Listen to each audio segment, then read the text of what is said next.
നമ്മുടെ രക്ഷിതാവും കർത്താവുമായ യേശുക്രിസ്തുവിൻ്റെ പരിശുദ്ധമായ നാമം വാഴ്ത്തപ്പെടുമാറാകട്ടെ.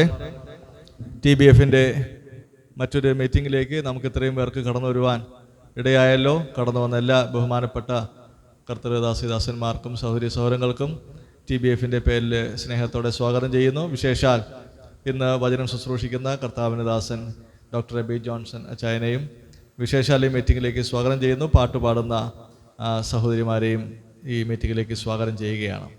ഇപ്പോൾ നമുക്ക് പ്രാർത്ഥിച്ച് നമ്മുടെ യോഗം ആരംഭിക്കാം. പ്രാർത്ഥിച്ച് ആരംഭിക്കുന്നതിന് വേണ്ടി പേർക്കുട സഭയിൽ നിന്ന് കടന്നു വന്ന് ജേക്കബ് അങ്കിളിനെ ക്ഷണിച്ചുകൊള്ളുന്നു. ഞങ്ങളുടെ കർത്താവ്, ഞങ്ങളുടെ രക്ഷിതാവുമേ, ഞങ്ങൾ നിന്നെ സ്തുതിക്കുന്നു, സ്തോത്രം ചെയ്യുന്നു. ഈ സായങ്കാലം സമയം കർത്താവെ തിരുസന്നിധിയിലായിരിക്കാനും നിൻ്റെ പാതപീഠത്തിലായിരുന്നു നിന്നെ കേൾക്കുവാൻ തക്കവണ്ണം കർത്താവെ ഞങ്ങളെ കൂട്ടിക്കൊണ്ടുവന്ന വലിയ കൃപയ്ക്കായി സ്തോത്രം. കർത്താവെ, നിൻ്റെ വചനം ഞങ്ങൾക്ക് അധികമായിട്ട് മധുരമായിരിക്കുന്നതിനായി സ്തോത്രം. കർത്താവെ, ഞങ്ങളെ അധികമായിട്ട് രൂപാന്തരപ്പെടുത്തുന്ന കർത്താവിൻ്റെ വചനം ഞങ്ങൾക്ക് തരുവാൻ തക്കവണ്ണം കർത്താവെ നിൻ്റെ ദാസനെ അവിടെ നിന്ന് ബലപ്പെടുത്തണമേ, ശക്തീകരിക്കണമേ. കർത്താവെ, ഇവിടെ കർത്താവ് ഈ TBFൻ്റെ എല്ലാ പ്രവർത്തനങ്ങളെയും കർത്താവ് അനുഗ്രഹിക്കണമേ. ഇതിൽ കൂടെ അനേകർ ക്രിസ്തുവിനെ അറിയുവാനും കർത്താവ് ഈ ദേശത്ത് കർത്താവിൻ്റെ വെളിച്ചം പകരുവാനും തക്കവണ്ണം കർത്താവ് സഹായിക്കണം, അനുഗ്രഹിക്കണമേ. കർത്താവ് ഈ കൂടിവരവിനെ അധികമായിട്ട് കർത്താവ് ബലപ്പെടുത്തുന്ന അനേകർ കർത്താവയോടെ വന്ന് വചനം കേൾപ്പാനും കർത്താവിൻ്റെ അറിയുവാനും തക്കവണ്ണം കർത്താവ് ഇതിനെ കാരണമാക്കി തീർക്കുമാറാകണമേ. കർത്താവിടെ പാട്ടുപാടുന്ന കുഞ്ഞുങ്ങളെ ഓർത്ത് പ്രാർത്ഥിക്കുന്നു. കർത്താവെ, അവർ കൊടുത്തിരിക്കുന്ന കൃപ അധികമായിട്ട് കർത്താവിന് വേണ്ടി ഉപയോഗിക്കാൻ തക്കവണ്ണം കർത്താവ് സഹായിക്കണം. ഇനിയും വരുവാനുള്ളവരെയും കർത്താവ് തക്ക സമയത്ത് കൊണ്ടുവരണമേ. ഇവിടെ ആയിരിക്കുന്ന ഓരോരുത്തരെയും കർത്താവിൻ്റെ കരങ്ങൾ ഞങ്ങൾ സമർപ്പിച്ച് പ്രാർത്ഥിക്കുന്നു. ഞങ്ങളുടെ മനസ്സുകളെയും ഹൃദയങ്ങളെയും കർത്താവിലേക്ക് തുറന്ന് കേൾക്കുന്നതായ വചനം കർത്താവെ ഞങ്ങൾ അധികമായി ക്രിയ ചെയ്യുവാനും കർത്താവിൻ്റെ അവിശുദ്ധി കാത്തു പരിപാലിപ്പാനും തക്കവണ്ണം കർത്താവ് ഞങ്ങളെ സഹായിക്കണം, അനുഗ്രഹിക്കണം. പ്രാർത്ഥന കേട്ടതിനായി സ്തുതി, സ്തോത്രം. സകലവും യേശുക്രിസ്തുനാമത്തിൽ തന്നെ. നാം അറിയുന്നത് പോലെ ക്രിസ്തീയ ജീവിതം ഒരു വിശ്വാസ ജീവിതമാണ്. ഈ ഭൂമിയിൽ നാം വിശ്വാസത്താൽ യാത്ര ചെയ്യുമ്പോൾ ലോകത്തിലെ പല പ്രതികൂലങ്ങളും പ്രയാസങ്ങളൊക്കെ നമ്മുടെ ജീവിതത്തിൽ ആഞ്ഞടിക്കാൻ സാധ്യതയുണ്ട്.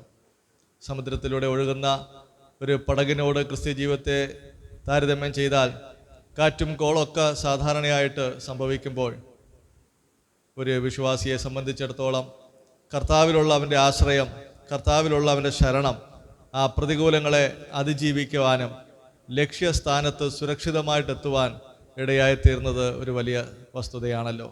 ആ പ്രതീക്ഷയും പ്രത്യാശയുമുള്ളവരാണ് ദൈവമക്കളായ നമ്മെ സംബന്ധിച്ചിടത്തോളം. ഈ ആശയം വരുന്നൊരു ഗാനം നമുക്കിപ്പോൾ പാടിക്കേൾക്കാം. പുല്ലാന്നുള്ള സഭയിലെ ഫേബ ജോയ് നമുക്ക് വേണ്ടി അത് ആലപിക്കുന്നു. വിശ്വാസ ജീവിത പടകിൽ ഞാൻ.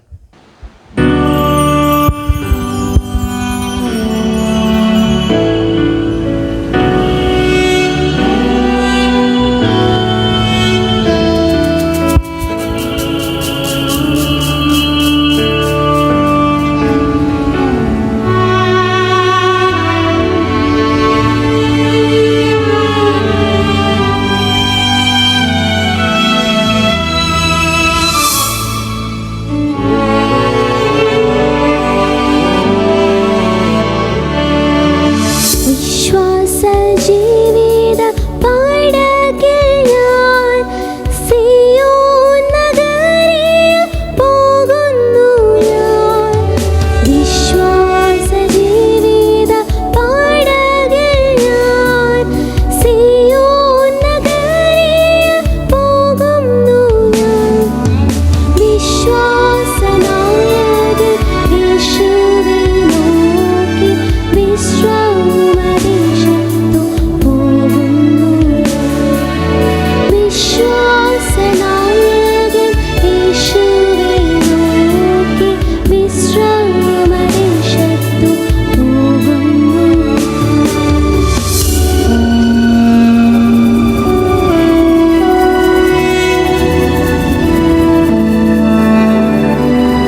പാടിക്കേട്ടതുപോലെ നമ്മുടെ കർത്താവ് വിശ്വാസ നായകൻ മാത്രമല്ല, നമ്മുടെ ജീവിതത്തിൻ്റെ എല്ലാ സന്ദർഭങ്ങളിലും നമ്മളെ കരുതുന്ന ദൈവം കൂടെയാണ്. വിശ്വാസികൾ എന്ന് വരികിലും ജീവിതത്തിലെ ചില സന്ദർഭങ്ങളിൽ നാം ആകുലതയാൽ നിരാശപ്പെടാറുണ്ട്. ആകുലത, ഭാരങ്ങളും പ്രയാസങ്ങളൊക്കെ നമ്മെ നേരിടാറുണ്ട്. എന്നാൽ കർത്താവ് പറഞ്ഞു, ഞാൻ നിങ്ങൾക്കായി കരുതുന്നവനാകയാൽ നിങ്ങളെല്ലാ ചിന്താഭാരങ്ങളും എൻ്റെ മേൽ ഇട്ടുകൊള്ളുവേൻ. നമ്മുടെ കർത്താവിനെ പോലെ കരുതുവാൻ കരുത്തുള്ള പ്രാപ്തനായവൻ ഉലകത്തിൽ മറ്റാരുമില്ല എന്നുള്ളത് നമ്മുടെ എല്ലാവരുടെയും ജീവിതാനുഭവമാണ്. അതുകൊണ്ടാണ് കോടാനുകോടി ജനങ്ങൾ ഈ കർത്താവിനെ ശരണം പ്രാപിക്കുവാൻ തയ്യാറായി മുമ്പോട്ട് വരുന്നത്. കർത്താവിൻ്റെ കരുതലിനെ വർണ്ണിക്കുന്ന മറ്റൊരു ഗാനം കൂടെ നമുക്കിപ്പോൾ പാടിക്കേൾക്കാം. എന്നെ കരുതുമെന്ന് തുടങ്ങുന്ന ഗാനം പുല്ലാന്നുള്ള സഭയിലെ അക്സ SS നമുക്ക് വേണ്ടി ആലപിക്കുന്നതാണ്.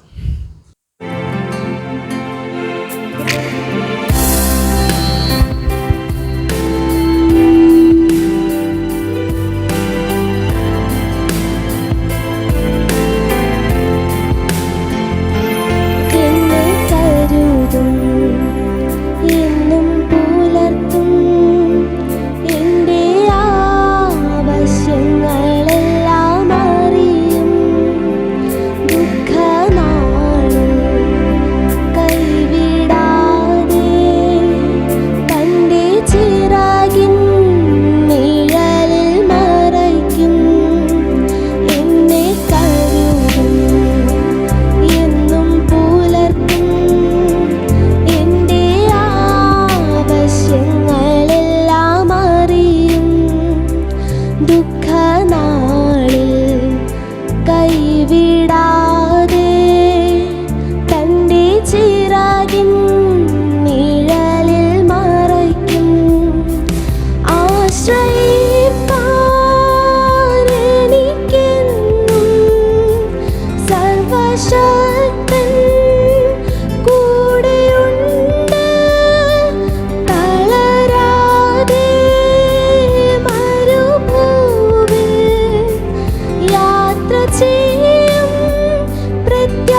പാടിക്കേട്ടതുപോലെ ഈ മരുഭൂമിയിൽ ഒരു പക്ഷേ തളരാൻ സാധ്യതയുണ്ട്. എന്നാൽ നമുക്ക് തളരേണ്ട കാര്യമില്ല.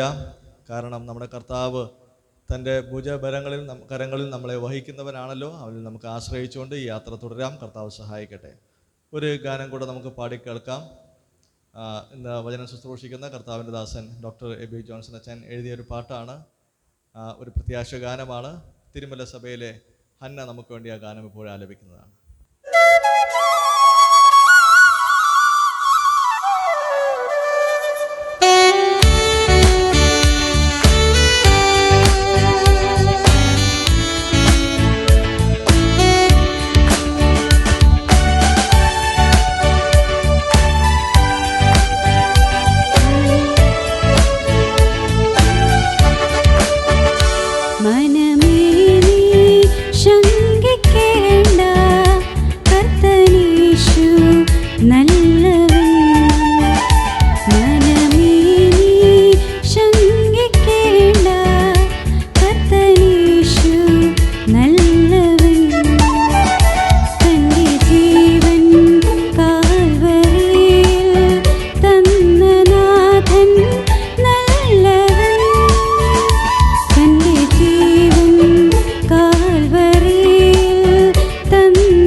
മനമേ നീ ശങ്കിക്കേണ്ട, കർത്തനേശു നല്ലവൻ. മനമേ നീ ശങ്കിക്കേണ്ട, കർത്തനേശു നല്ലവൻ.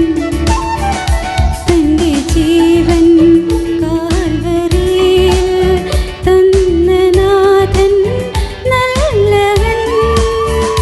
തന്റെ ജീവൻ കാൽവരിയിൽ തന്ന നാഥൻ നല്ലവൻ.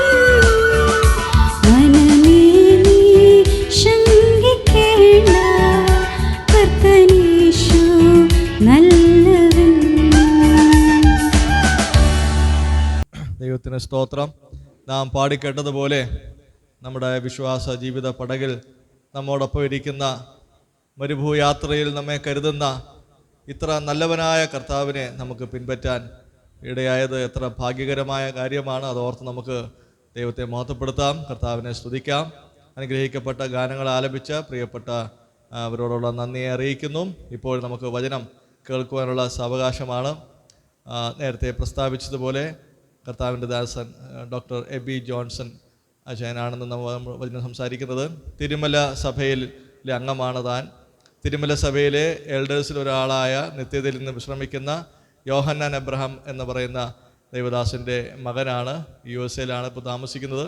ഇവിടെ കടന്നു വരുവാനും നമ്മുടെ ക്ഷണം സ്വീകരിച്ച് വചനം ശുശ്രൂഷിക്കുവാൻ താൻ ഇന്ന് വന്നിട്ടുണ്ടല്ലോ. തന്നെ വിശേഷാൽ വചന ശുശ്രൂഷയ്ക്കായിട്ട് ക്ഷണിക്കുകയാണ്. ഇംഗ്ലീഷിലായിരിക്കും താൻ വചനം ശുശ്രൂഷിക്കുന്നത്. അത് മലയാളത്തിലോട്ട് വിവർത്തനം ചെയ്യുന്നത് കർത്താവിൻ്റെ ദാസൻ ഫിന്നി ബി ജോൺ ആയിരിക്കും. ഇരുവരെയും ക്ഷണിച്ചുകൊള്ളുന്നു. It is a great privilege and unexpected, but it's a great privilege to be here with all of you this beautiful evening. വളരെ അപ്രതീക്ഷിതമായിട്ടാണെങ്കിലും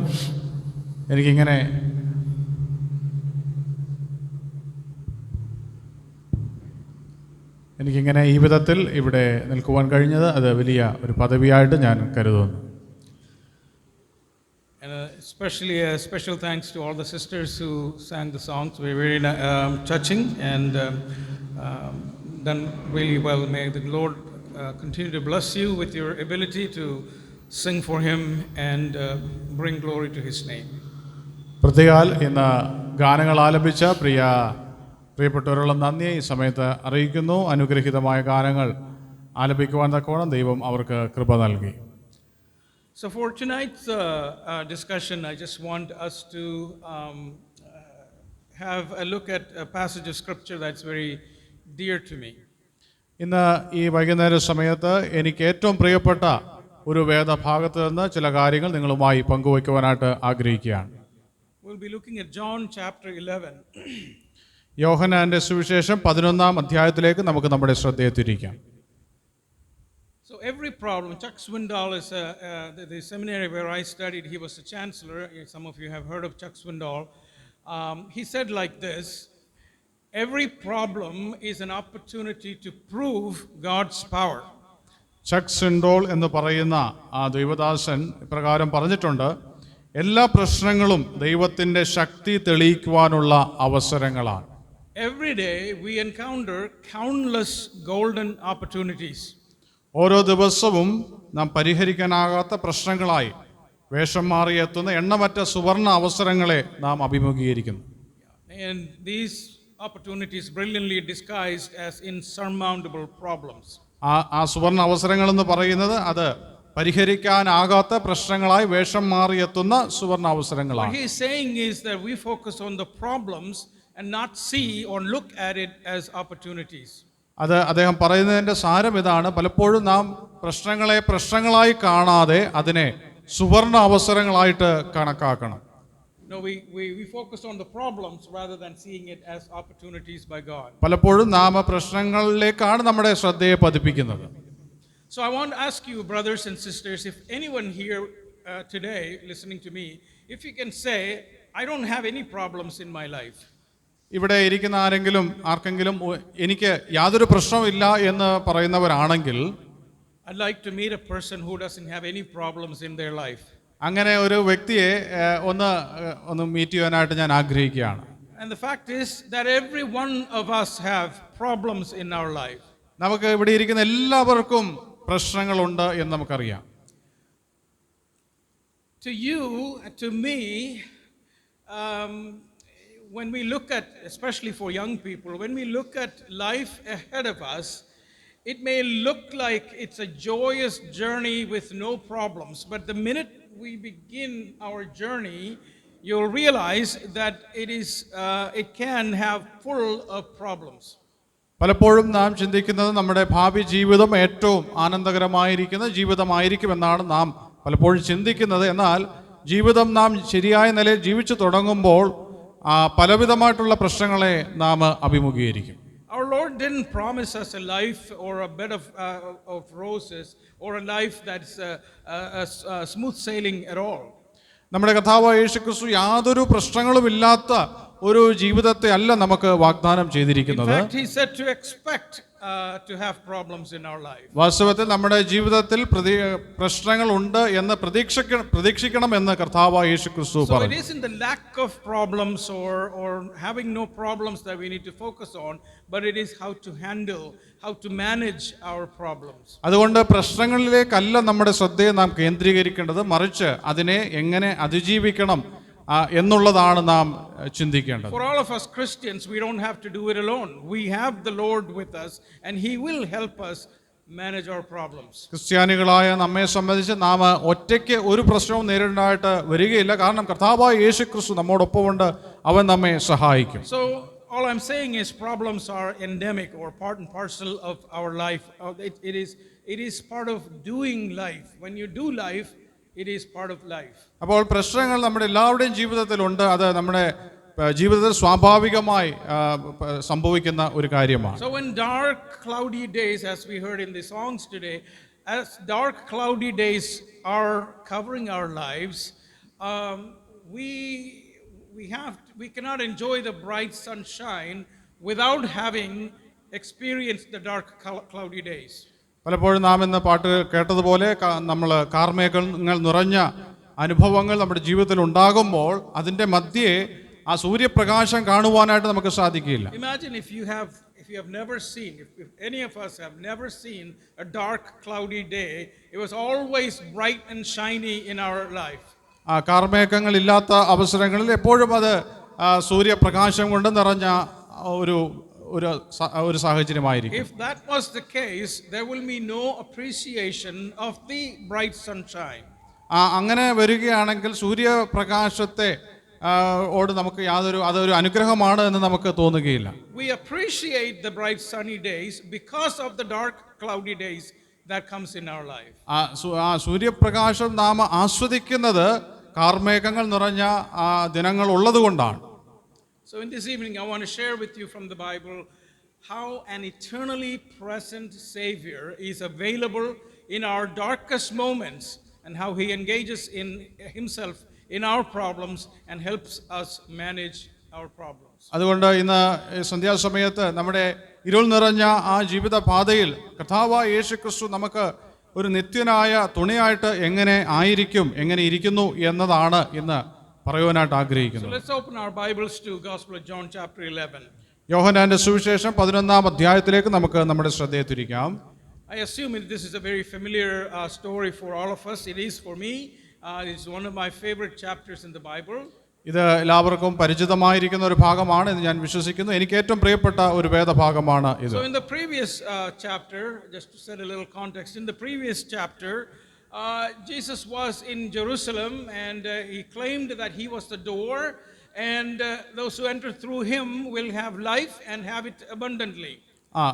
ഇതിനു മുമ്പുള്ള തൊട്ടു മുമ്പുള്ള അധ്യായത്തിൽ കർത്താവായ യേശുക്രിസ്തു പറഞ്ഞു, ഞാൻ തന്നെ വാതിലാകുന്നു, എന്നിലൂടെ പ്രവേശിക്കുന്നവന് അവന് സമൃദ്ധിയായ ജീവൻ ലഭിക്കും എന്ന് കർത്താവായ യേശുക്രിസ്തു പറഞ്ഞു. And we will see what that means to have life abundantly through this incident that we are going to look at. അപ്പോൾ ഈ 11-ാം അധ്യായത്തിൽ ഈ സംഭവത്തിലൂടെ എന്താണ് ഈ സമൃദ്ധമായ ജീവൻ എന്നത് നമുക്ക് മനസ്സിലാക്കുവാനായിട്ട് സാധിക്കും. He also claimed that he and the Father are one. പിതാവും ഞാനും ഒന്ന് തന്നെ എന്ന് കർത്താവായ യേശുക്രിസ്തു പറഞ്ഞു. And this caused the Jews to take up stones and stone him to death. ഇത് യഹൂദന്മാർ അവനെ കല്ലെറിഞ്ഞ് കൊല്ലുവാനായിട്ട് ഇടയാക്കി തീർത്തു. Because the Jews could not see, the religious leaders could not distinguish the fact that he was God. They were so focused on the fact that he is a mere human. കാരണം അവർക്ക് ഈ കർത്താവായ യേശുക്രിസ്തു ദൈവമാണ് എന്ന് മനസ്സിലാക്കുവാനായിട്ട് സാധിച്ചില്ല. അവൻ സാധാരണ മനുഷ്യനാണ് എന്ന് അവർ ചിന്തിച്ചു. With the situation being tense like that, to let things cool down, Jesus leaves the area and goes across Jordan to a place about 20 miles away from Jerusalem. അങ്ങനെ വളരെ പ്രശ്നകലുഷിതമായ ആ ഒരു സന്ദർഭം ഒന്ന് ആറി തണുക്കുന്നതിന് വേണ്ടി കർത്താവായ യേശുക്രിസ്തു യോർദാൻ അക്കരയിലേക്ക് പോയി. He knew his time had not yet come for the atoning death on the cross of Calvary. It would take a few more weeks. കർത്താവിൻ്റെ ക്രൂശീകരണത്തിൻ്റെ സമയമായില്ല, അത് കുറച്ച് ദിവസങ്ങൾ കൂടെ ഉണ്ട് എന്നുള്ള കാര്യം കർത്താവിന് നല്ലതുപോലെ അറിയാമായിരുന്നു. I want to imagine that he may also, because him knowing what is going to happen, he may want to have some quiet time with his disciples. ഇങ്ങനെ ഒരു വലിയ ഒരു നിർണായക ഒരു കാര്യത്തിലേക്ക് കടക്കുന്നതിന് മുമ്പാകെ കർത്താവിന് ശാന്തമായ ഒരു സമയം ആവശ്യമായിരുന്നു. That's the time when he gets this news. Lazarus, the brother of Mary and Martha of Bethany, a suburb of Jerusalem, has fallen ill.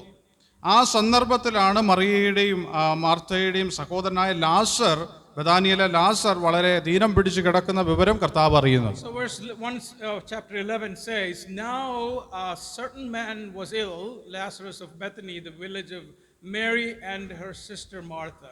മറിയയുടെയും അവളുടെ സഹോദരി മാർത്തയുടെയും ഗ്രാമമായ ബഥാനിയയിലെ ലാസർ എന്ന ഒരുത്തൻ ദീനമായി കിടന്നു. As all of you probably well know, that this family was very, very, very dear to Jesus. ഈ കുടുംബം കർത്താവിന് ഏറ്റവും പ്രിയപ്പെട്ട ഒരു കുടുംബമായിരുന്നു. We read through the Gospels that he departed to Bethany to rest. He departed, or he was spending time in Bethany.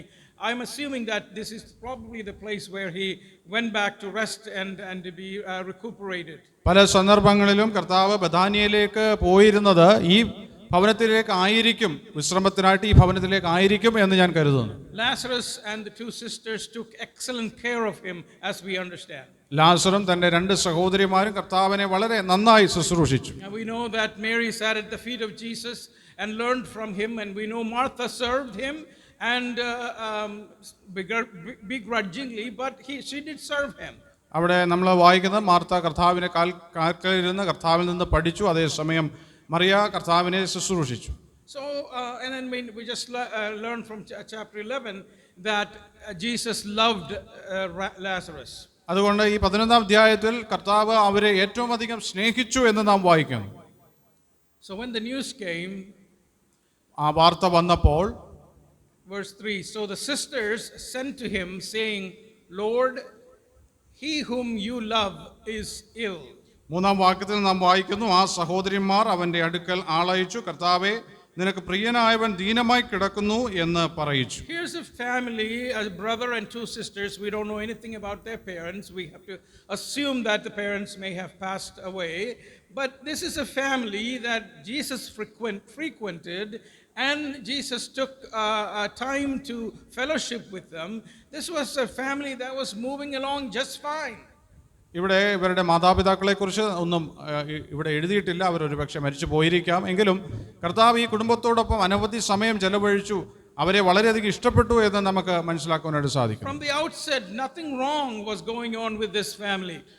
പുറമേ നിന്ന് നോക്കുമ്പോൾ യാതൊരു പ്രശ്നങ്ങളും ഇല്ലാത്ത ഒരു കുടുംബമായിരുന്നു ഈ കുടുംബം. As the only male in this house, Lazarus would have been the breadwinner who took care of this two sisters and served as a protection for his sisters.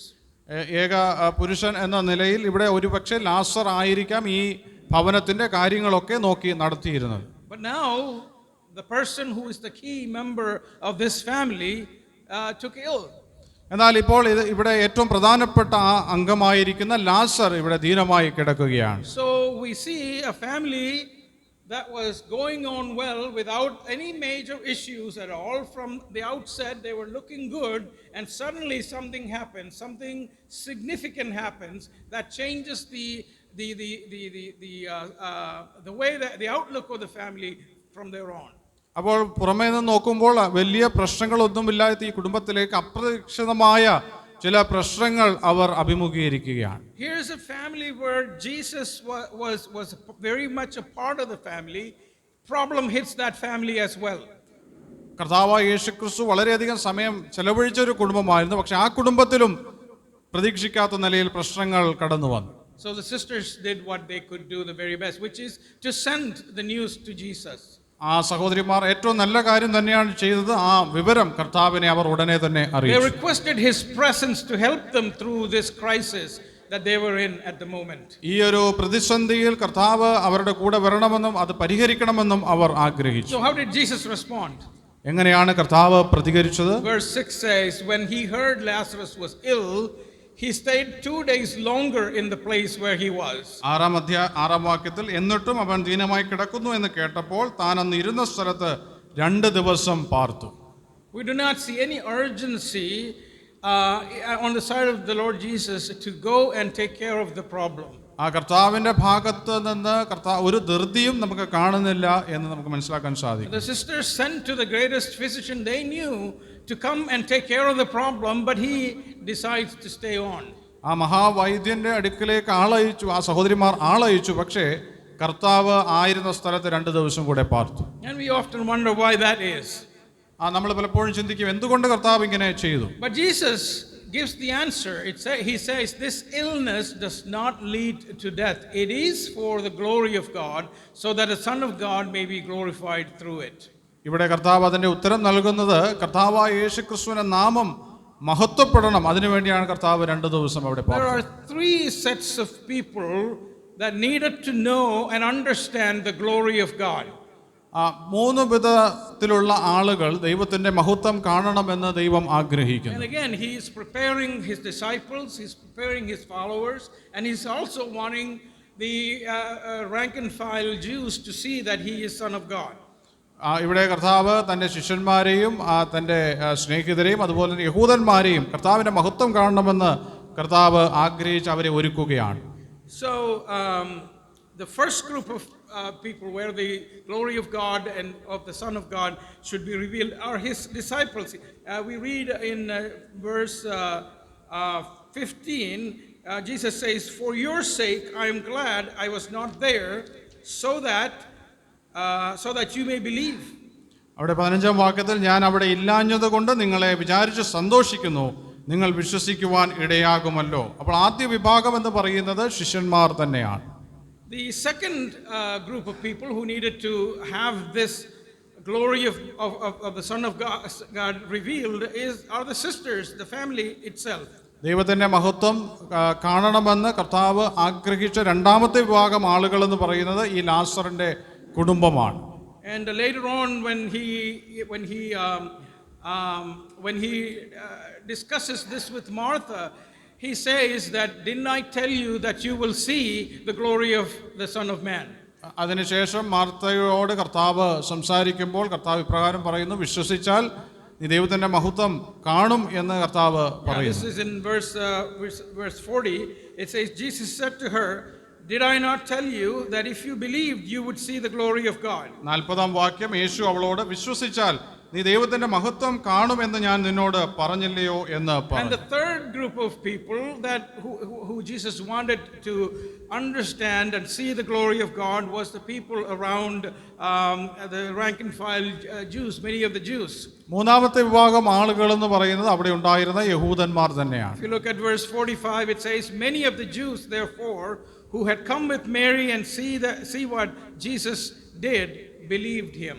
45-ാം വാക്യം, മറിയുടെ അടുക്കൽ വന്ന യഹൂദന്മാരിൽ പലരും അവൻ ചെയ്തത് കണ്ടിട്ട് അവനിൽ വിശ്വസിച്ചു. It was well planned, it was thought out by the Lord that it wasn't just Lazarus that needed to be cured, or the problem provided an opportunity to teach his disciples and let the sisters who are grieving to understand a little bit further that he is God, he is Son of God, and also the general Jews that were around there to believe on him.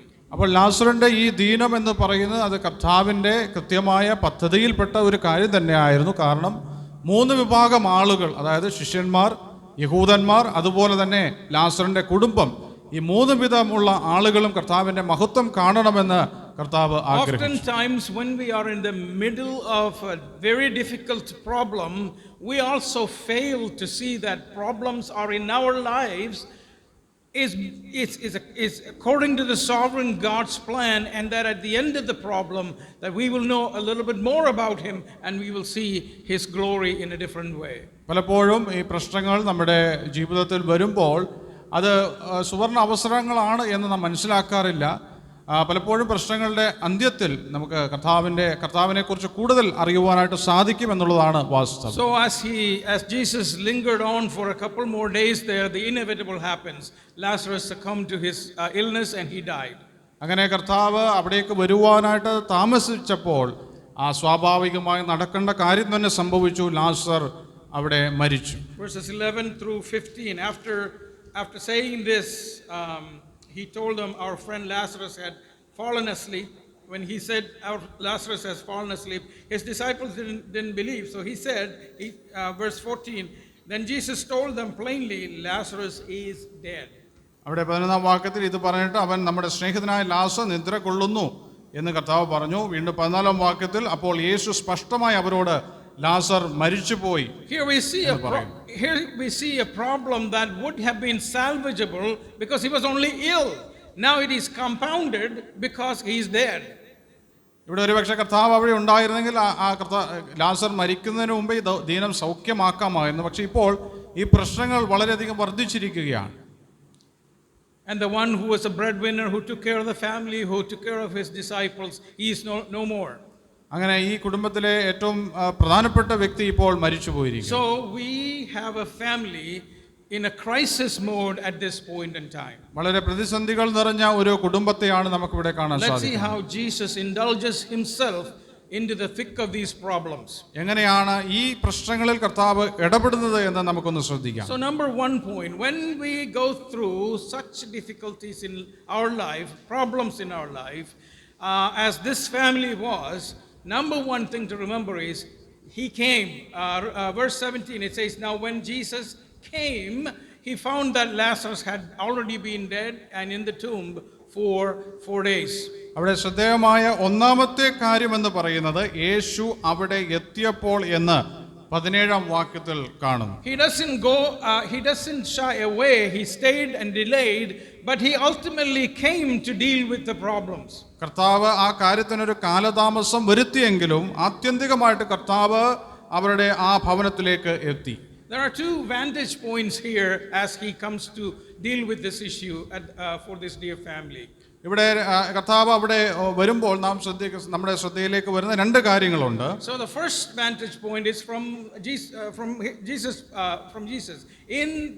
From Jesus' vantage point, Lazarus is dead, but will come to life for the glory of God.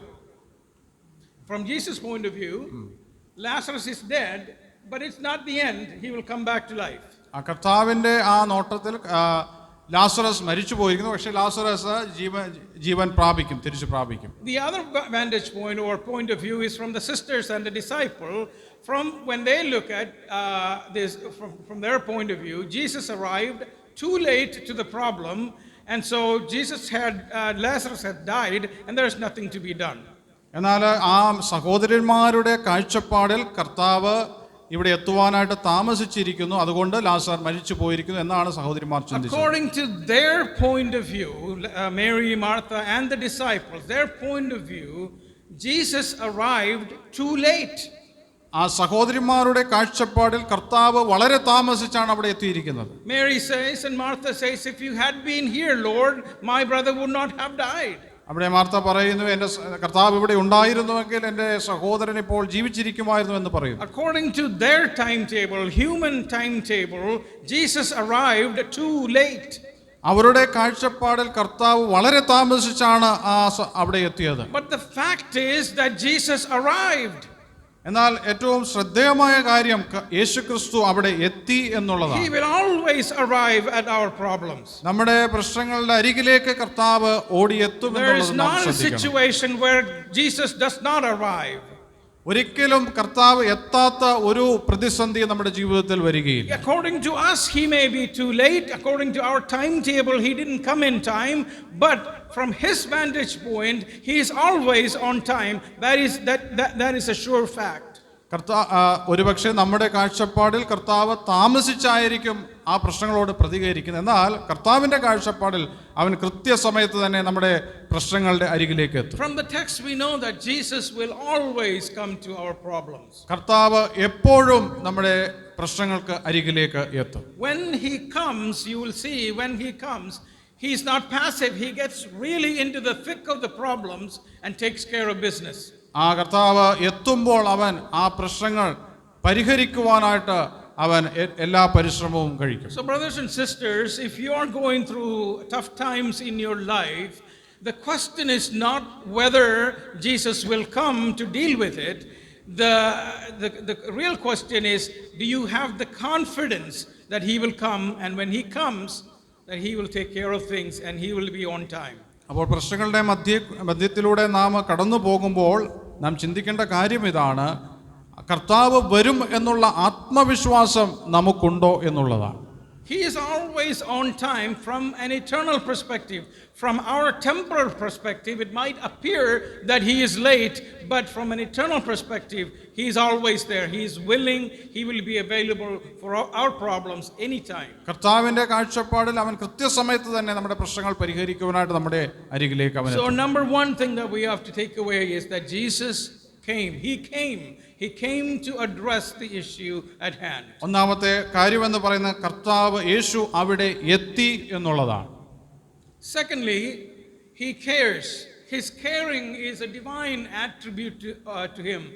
He cares. We can see throughout this chapter that he cares about this situation. രണ്ടാമത്തെ കാര്യമെന്ന് പറയുന്നത് കർത്താവായ യേശു ക്രിസ്തു അവൻ കരുതുന്നവനാണ്. ഈ അധ്യായത്തിലുടനീളം കർത്താവിന്റെ കരുതലിനെ കുറിച്ച് നമുക്ക് വായിക്കുവാനായിട്ട് സാധിക്കും.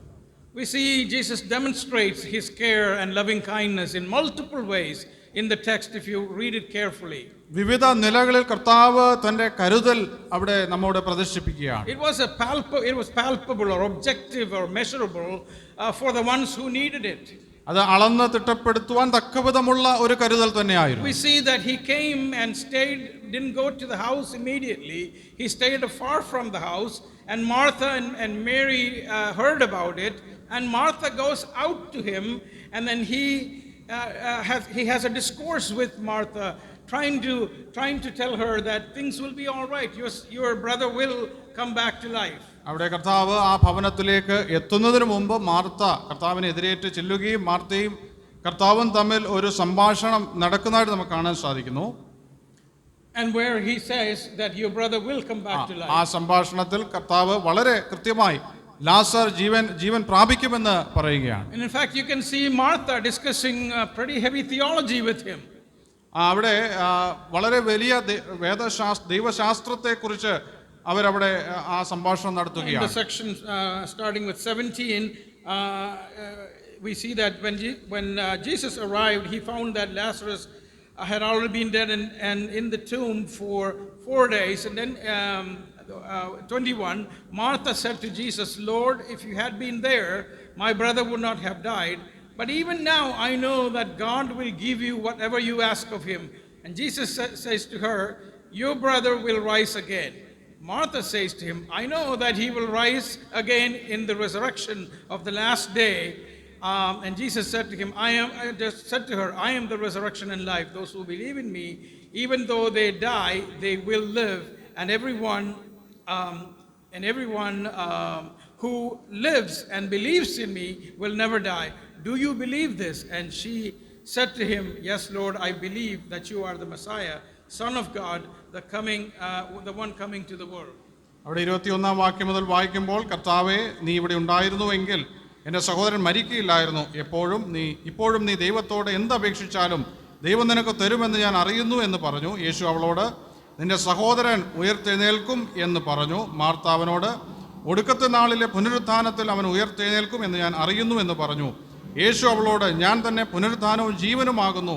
എന്നിൽ വിശ്വസിക്കുന്നവൻ മരിച്ചാലും ജീവിക്കും. ജീവിച്ചിരുന്ന് എന്നിൽ വിശ്വസിക്കുന്നവൻ ആരും ഒരു നാളും മരിക്കുകയില്ല. ഇത് നീ വിശ്വസിക്കുന്നുവോ എന്ന് പറഞ്ഞു. When Jesus said that your brother would come back to life, she's discussing theology, end time theology essentially. Yes, I know that he will come back to life at the resurrection, at the end of days. But Jesus says, no, I am the resurrection and life. I am here. I will indulge in your problems, and I will make sure that your brother will come back to life.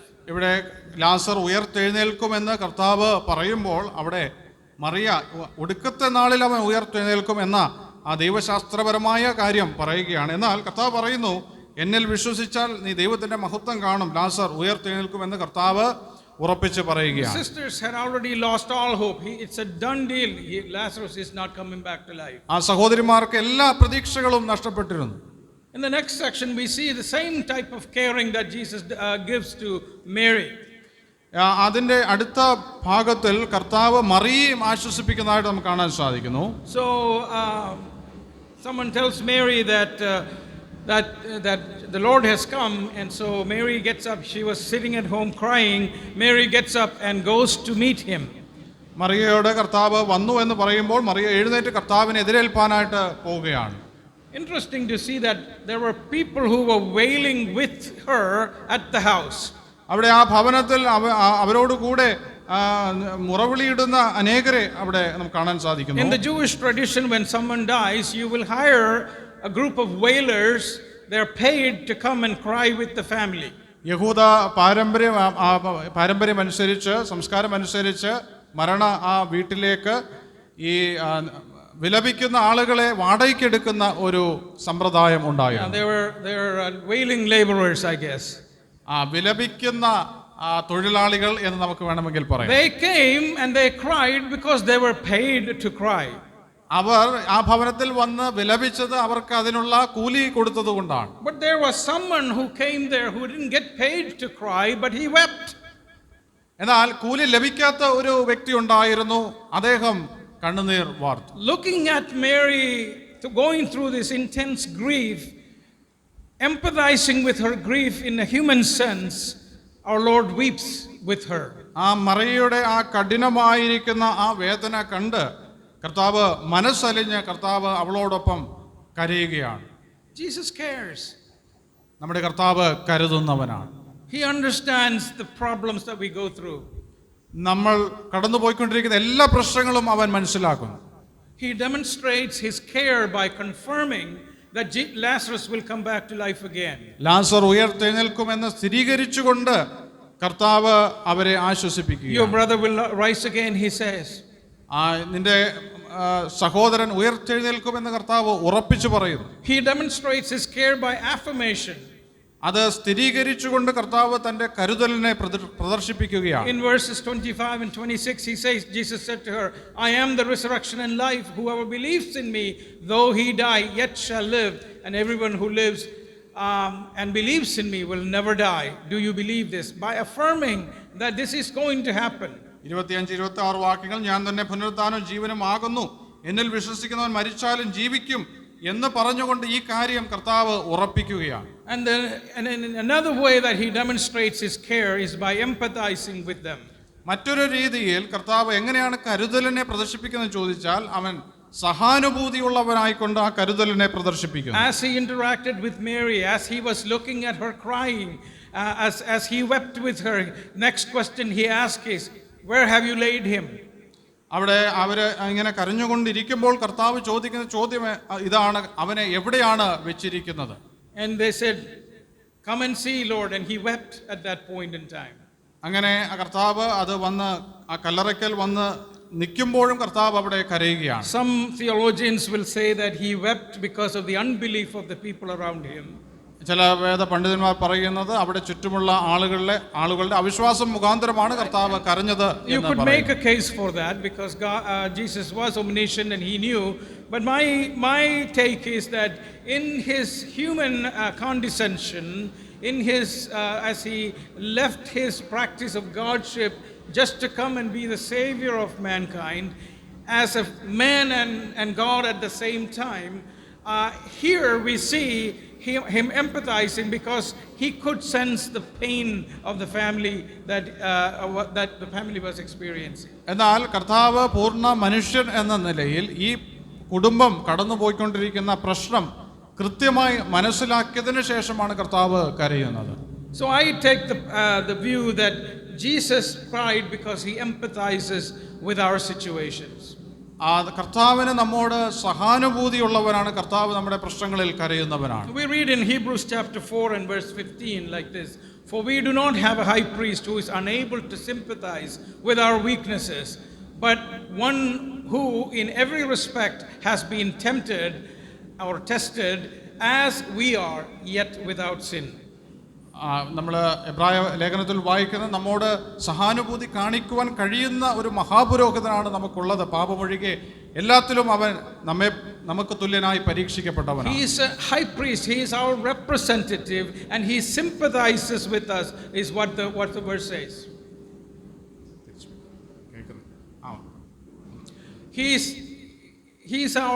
He's our high priest.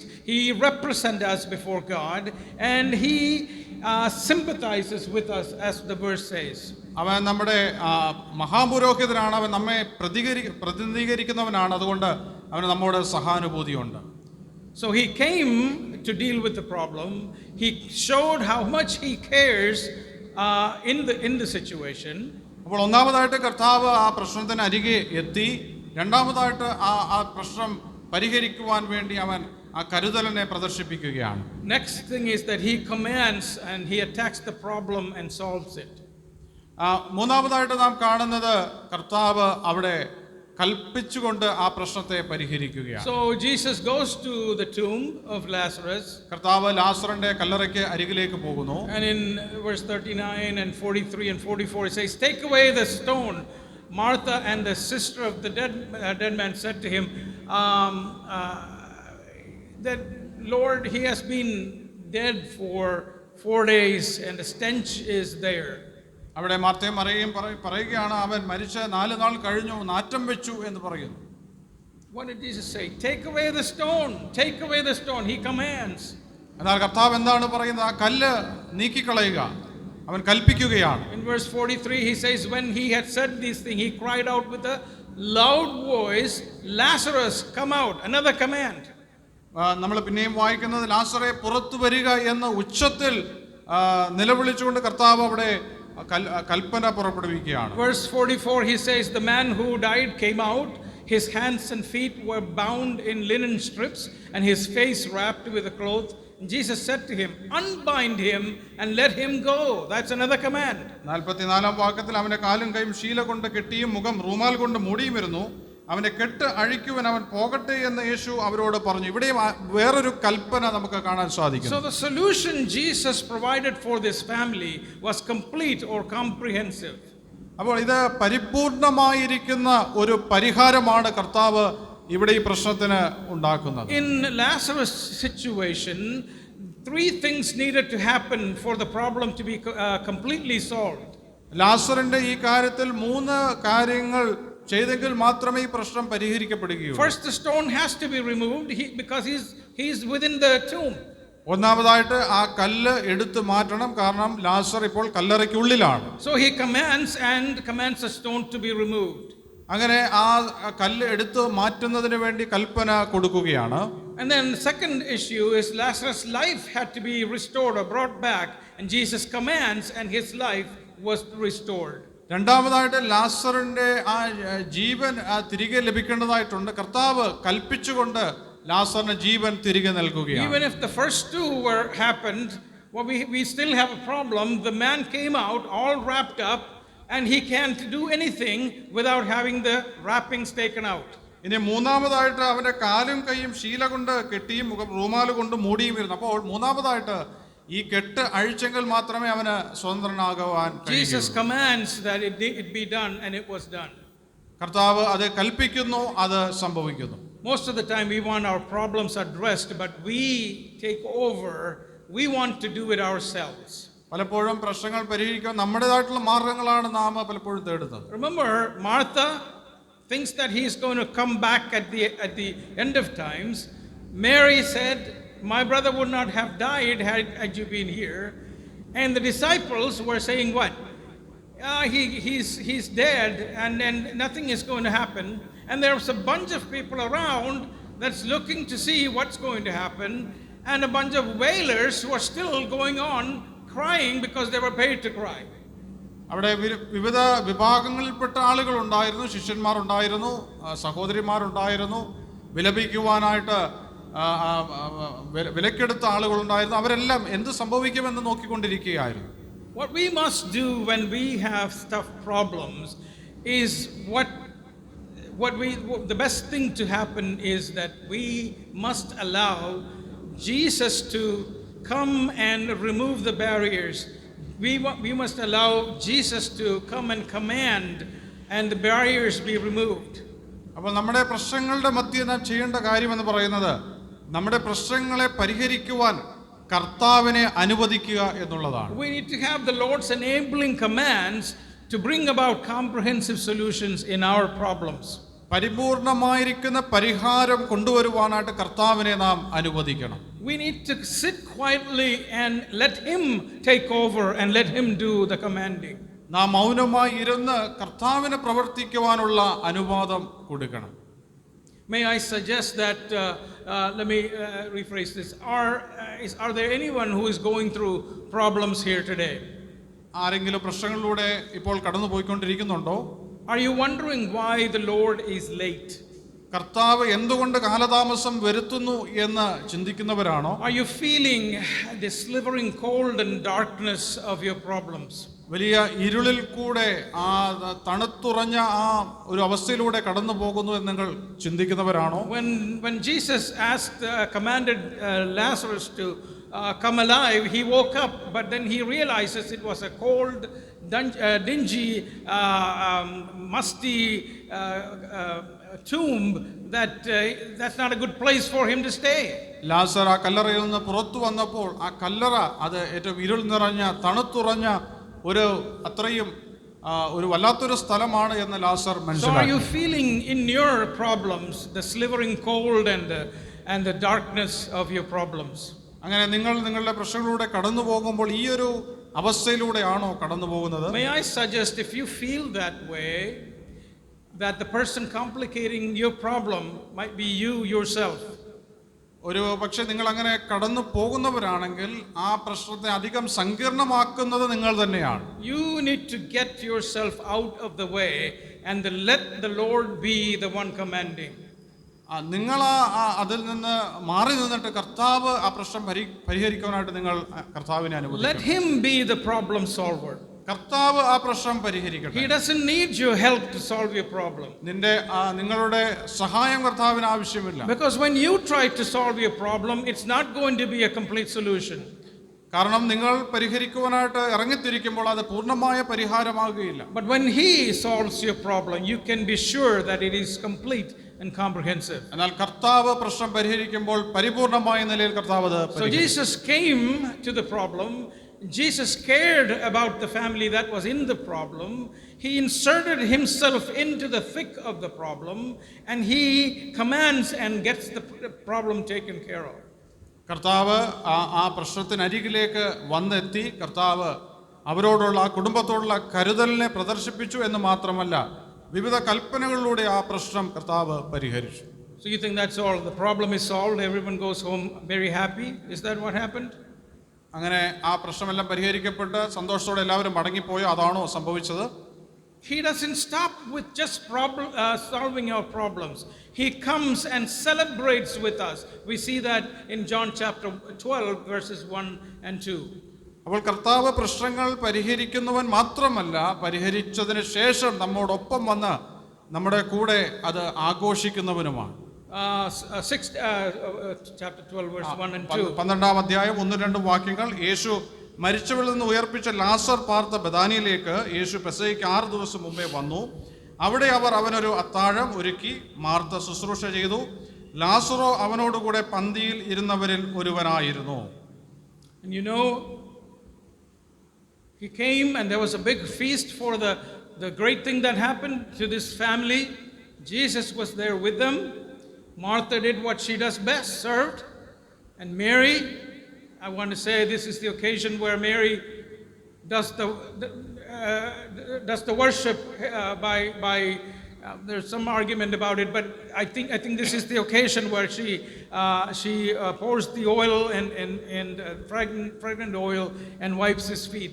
But beyond that, the key thing there is Lazarus was one of those who reclining with him at the table. ഇവിടെ ഒരു വലിയേറിയ ഒരു അത്താഴം അവർ കർത്താവിന് വേണ്ടി ഒരുക്കുന്നു. മറിയ അവിടെ സ്വച്ഛജടമാംസ തൈലം അവിടെ കർത്താവിൻ്റെ തലയിൽ കാലിൽ പൂശി. എന്നാൽ ഏറ്റവും ശ്രദ്ധേയമായ കാര്യമെന്ന് പറയുന്നത് ലാസർ ആ പന്തിയിൽ അവനോടുകൂടെ ഇരുന്നു എന്നുള്ളതാണ്. Just a few days back, 6 or 7 days back, things were very different. കേവലം 6 ദിവസങ്ങൾക്ക് മുമ്പ് ഈ കാര്യങ്ങളൊക്കെ വളരെ വ്യത്യസ്തമായിരുന്നു. And there was a time before that period everything was happy. എന്നാൽ അതിനു മുമ്പുള്ള ആ സന്ദർഭത്തിൽ എല്ലാവരും വളരെ സന്തോഷവാന്മാരായിരുന്നു. But we see how Jesus engages in our life in a way that his glory is revealed and many believed on him, and then he comes and joins us in the abundance of life. Remember, we started with saying that in him we have abundance of life. In the tomb, Lazarus did not have life, but then he came to life, but he was all wrapped up. That's not abundant life. Here, as he leans back at the table with the Lord Jesus, that is abundant life. ലാസർ കല്ലറയിലായിരുന്നപ്പോൾ അവന് ജീവനില്ലായിരുന്നു. കർത്താവ് കൽപ്പിച്ചപ്പോൾ അവന് ജീവൻ തിരികെ ലഭിച്ചു. എന്നാൽ സമൃദ്ധമായ ജീവൻ അവന് അപ്പോഴും ലഭിച്ചിട്ടില്ല. എന്നാൽ ഇപ്പോൾ ഈ 12-ാം അധ്യായത്തിലേക്ക് എത്തുമ്പോൾ സമൃദ്ധമായിരിക്കുന്ന ഒരു ജീവിതം ലാസറിന് കർത്താവ് സമ്മാനിച്ചിരിക്കുകയാണ്. I often use this analogy. I used to work in the healthcare field for several years, and I took care of premature babies. ഞാൻ ആരോഗ്യ വകുപ്പിൽ ആണ് ജോലി ചെയ്യുന്നത്. അവിടെ കുഞ്ഞുങ്ങളുടെ ഇടയിലാണ് ഞാൻ പ്രവർത്തിക്കുന്നത്. Many of the premature babies, it will take many months of life support to bring them back. പല കുഞ്ഞുങ്ങളും ആ ജീവിതം തിരികെ ലഭിക്കുന്നതിന് വളരെ ബുദ്ധിമുട്ടെന്ന് ഞാൻ കണ്ടിട്ടുണ്ട്. They're all connected with ventilator and other things to keep their life alive, the life going. ആ കുഞ്ഞുങ്ങൾ വെന്റിലേറ്റർ സപ്പോർട്ടിലൂടെ മറ്റ് കാര്യങ്ങളൊക്കെ ഘടിപ്പിച്ച് ആ ജീവിതം തിരികെ ലഭിക്കുന്നത് ഞാൻ കണ്ടിട്ടുണ്ട്. Does the baby have life? അങ്ങനെ ആ വെന്റിലേറ്റർ സപ്പോർട്ടിൽ കിടക്കുന്ന ആ കുഞ്ഞിന് ജീവനുണ്ടോ? If you look at the ECG monitor, heart's beating away. If you look at the chest is rising and going down, and there's a blood pressure, there's an oxygen level of the blood. So the baby has life. നമ്മൾ അവിടെ ആ കുഞ്ഞിൻ്റെ ശരീരത്തിൽ ഘടിപ്പിച്ചിരിക്കുന്ന ആ കാര്യങ്ങളിലേക്കൊക്കെ നോക്കുമ്പോൾ അവിടെ ECG ഉണ്ട്, മറ്റു കാര്യങ്ങളുണ്ട്. അവിടെ നോക്കുമ്പോൾ കുഞ്ഞിന് ജീവനുണ്ടെന്ന് നമുക്ക് മനസ്സിലാക്കാൻ സാധിക്കും. If you get out of the neonatal ICU and walk a little bit farther away to the well baby nursery, എന്നാൽ അവിടെ നിന്ന് ഇറങ്ങി ആ കുഞ്ഞുങ്ങളുടെ നഴ്സറിയിലേക്ക് എത്തുമ്പോൾ, well baby nursery, full term baby, not neonatal baby, but പൂർണ്ണ വളർച്ച പ്രാപിച്ച കുഞ്ഞുങ്ങളുടെ നഴ്സറിയിലേക്ക് എത്തുമ്പോൾ, we can see bundles of joy. They're just crying, they're kicking their legs and all these others. That's abundant life. The other one has life, but this one has abundant life. അവിടെ വലിയ സന്തോഷത്തിന്റെയും ആഹ്ലാദത്തിന്റെയും നിമിഷങ്ങളാണ് നമുക്ക് കാണാനായിട്ട് സാധിക്കുന്നത്. Jesus said that I have come to give you life, not that just having life, but that you will have it more abundantly. കർത്താവ് പറഞ്ഞത് ഞാൻ ജീവനും സമൃദ്ധമായ ജീവനും നിങ്ങൾക്ക് തരുവാനായിട്ട് Just like Lazarus went through these phases and they are celebrating with him and showing that his abundant life has come back. ഇവിടെ ലാസർ ഈ പന്തിയിൽ ഇരിക്കുമ്പോൾ ലാസറിന് ലഭിച്ചിരിക്കുന്ന സമൃദ്ധമായിരിക്കുന്ന ജീവനാണ് നമുക്ക് കാണാൻ സാധിക്കുന്നത്. Jesus is everything that we need, and we have to understand it and make it part of our very being. കർത്താവ് നമ്മളെ എല്ലാമാണ് എന്ന് മനസ്സിലാക്കി നമ്മുടെ ജീവിതത്തിന്റെ കർത്താവിനെ നമ്മുടെ ജീവിതത്തിന്റെ ഭാഗമാക്കി തീർക്കണം. In Acts chapter 17 and verse 28, we read that for in him we live and move and have our being.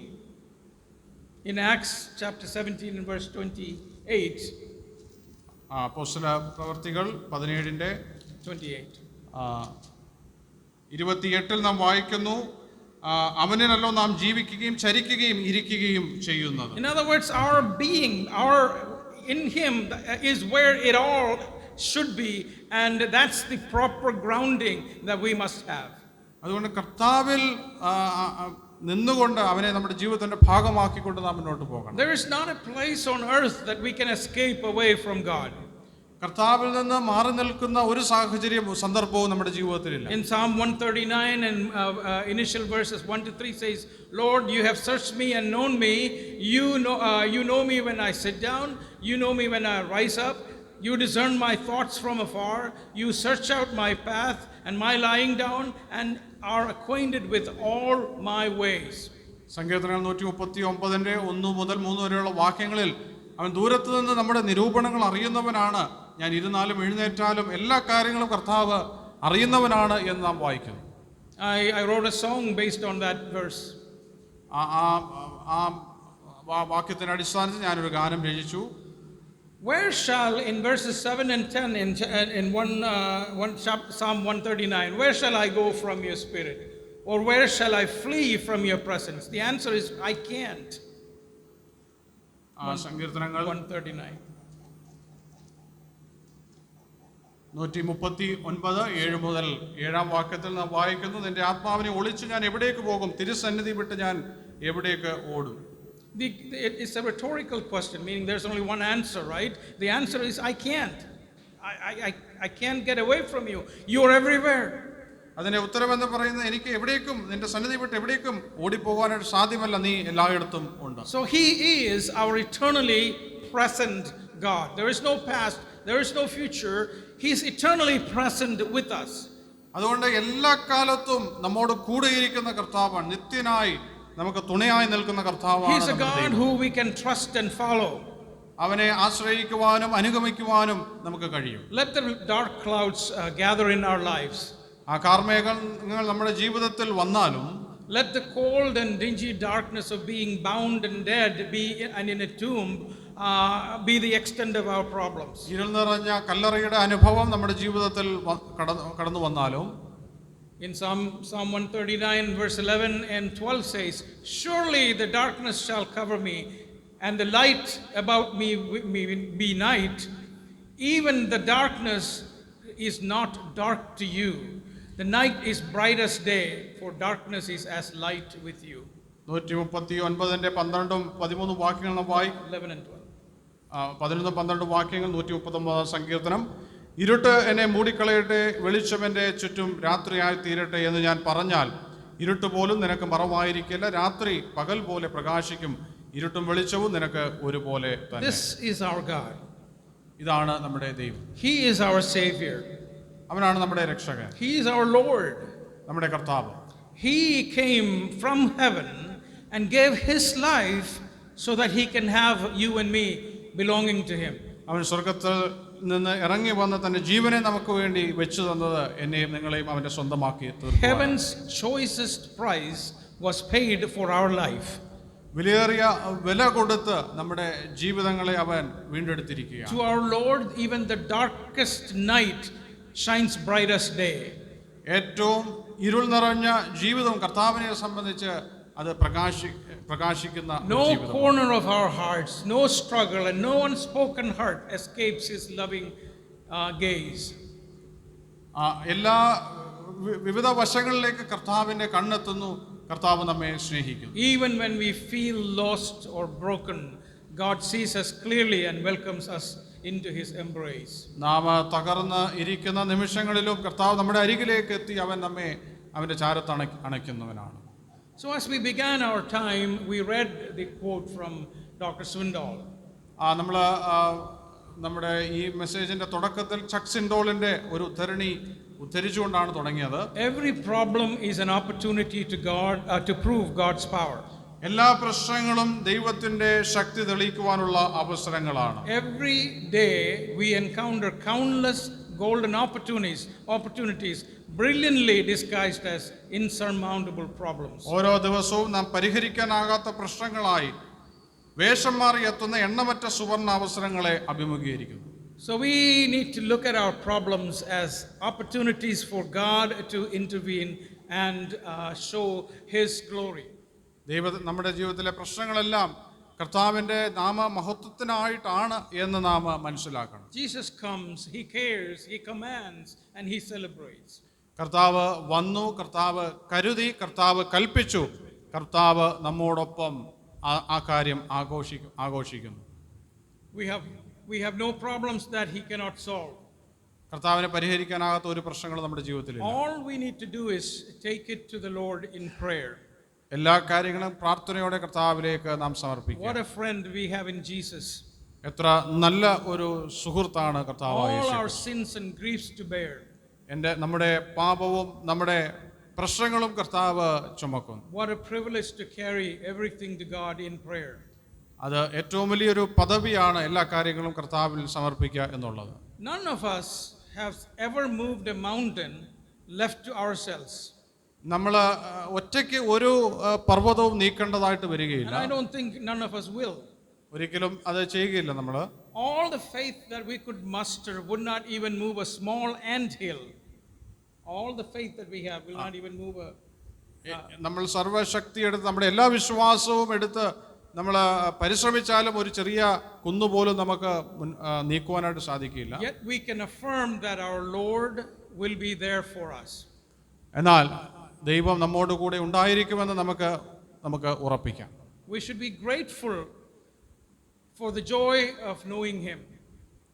കർത്താവ് We should be grateful. കർത്താവിനെ അറിയുന്നത് അത് We should be grateful for നമ്മൾ knowing him. എപ്പോഴും നന്ദിയുള്ളവരായിരിക്കണം. When we need help, he lifted. When we needed, time is up.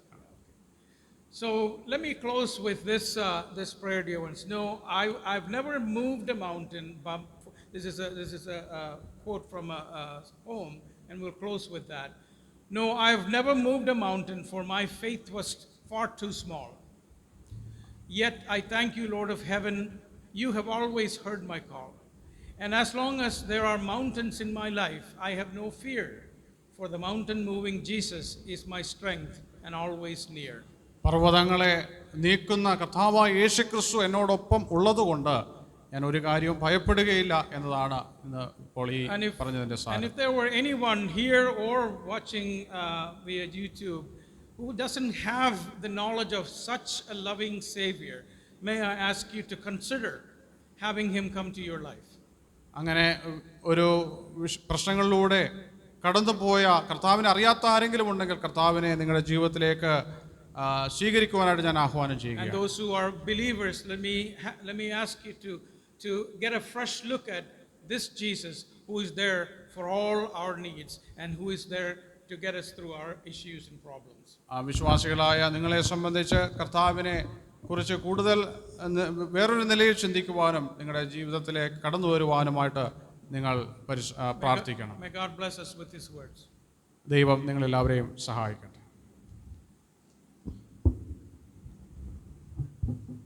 അനുഗ്രഹീതമായ ആലോചനകൾ നാം കേട്ടുകൊണ്ടിരിക്കുകയായിരുന്നു. നമ്മുടെ കർത്താവ് നമ്മുടെ പ്രശ്നങ്ങളിലേക്ക് കടന്നു വരുന്നവനാണ്. അവൻ നമ്മെ കരുതുന്നവനാണ്, കൽപ്പിക്കുന്നവനാണ്, നമ്മോടൊപ്പം ആഘോഷിക്കുന്നവനാണ്. ഈ നല്ല കർത്താവിനെ പിൻപറ്റി ആശ്രയിച്ചുകൊണ്ട് നമുക്ക് മുന്നോട്ട് പോകാം. ദൈവം നമ്മളെല്ലാവരെയും സഹായിക്കട്ടെ. അനുഗ്രഹീതമായ ആലോചനകൾ ഇന്ന് നമ്മോട് സംസാരിച്ച ഡോക്ടർ എബി ജോൺസൺ അവർക്കുള്ള നന്ദിയെ ഞാൻ ഈ സമയത്ത് അറിയിക്കുന്നു. വരും നാളുകളിലും ദൈവം കർത്താസിനെ ധാരാളമായിട്ട് എടുത്തുപയോഗിക്കട്ടെ എന്ന് ആശംസിക്കുകയും പ്രാർത്ഥിക്കുകയും ചെയ്യുന്നു. അനുഗ്രഹീതമായ ഗാനങ്ങൾ ആലപിച്ച പ്രിയ കുഞ്ഞുങ്ങളുള്ള നന്ദിയും ഈ സമയത്ത് അറിയിക്കുകയാണ്. ദൈവം അവരെയും ധാരാളമായിട്ട് അനുഗ്രഹിക്കട്ടെ. ഇപ്പോൾ പ്രാർത്ഥിച്ച് നമുക്ക് ഈ മീറ്റിംഗ് അവസാനിപ്പിക്കാം. പ്രാർത്ഥിച്ച് ആശീർവാദം പറഞ്ഞ് അവസാനിപ്പിക്കുന്നതിനായിട്ട് ഞാൻ ജെയിംസ് വർഗീസ് അങ്കിളിനെ ക്ഷണിക്കുകയാണ്.